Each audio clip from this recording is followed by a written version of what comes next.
Mr. Vice President, you talked briefly about trying to make information more accessible online. So can you give us a timetable for when you think a website will be available based on your conversations with Google? And secondly, and this might be to the broader team, can you also talk specifically about how many of these tests have been sent out to states and how many you still have to send out?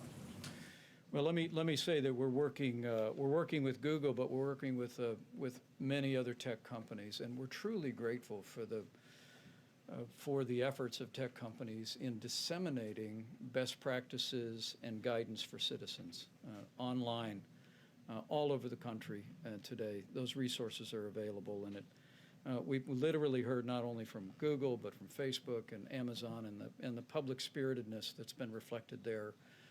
Is a credit to those great companies and a credit to all the dedicated Americans who work there.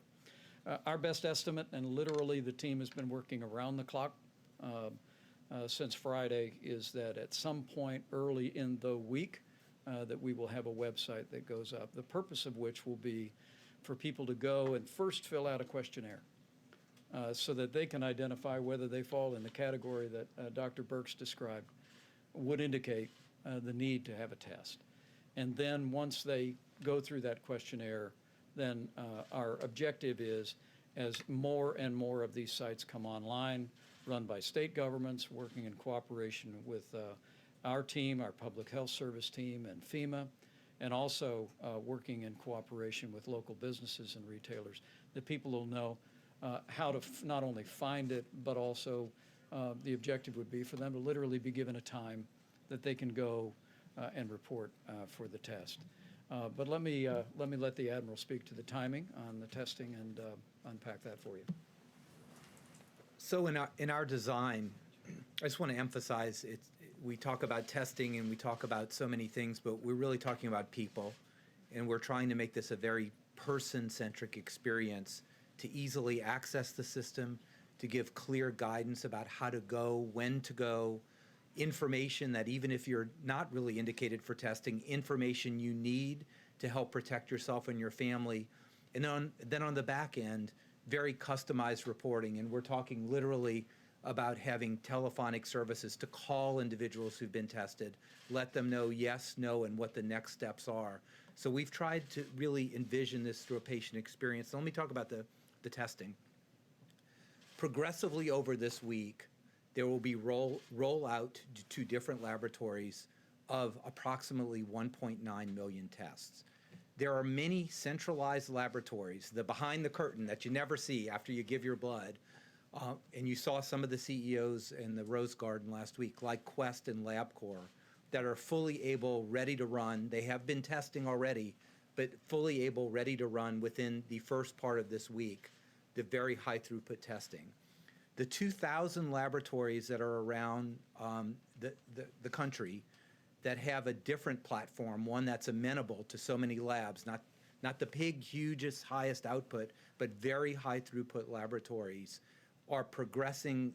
They have to adapt the test slightly to their machines and get used to this. They will start lighting up Monday, Tuesday, Wednesday, Thursday.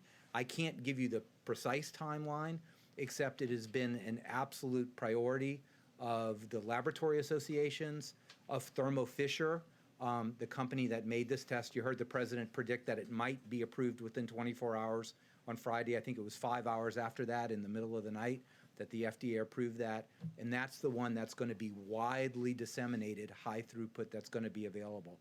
So I know you want a specific time when these will light up progressively over the week. When that happens, there will be a centralized opportunity, like in the Quest and the LabCorp. There will also be distributed opportunities, like in all the major hospital systems and labs that are in your area. And then that number of 1.9 million goes up dramatically in the weeks coming forward. I'm not going to say that the lab testing issue is over, because it's not. It's entering the next phase. But the much higher priority now is, now that we have the testing available, how do we get people into the system to be tested in the appropriate prioritized way? And that's what we've really been focused on. Information, website, points of distribution model that are tried and true, enabling the states, providing them with equipment, supplies, know-how, and commission corps officers as needed to help man these or staff these as we move forward. So you'll see this rapidly developing over the week. All right, guys, last question. Mr. Vice President, are you considering domestic capacity?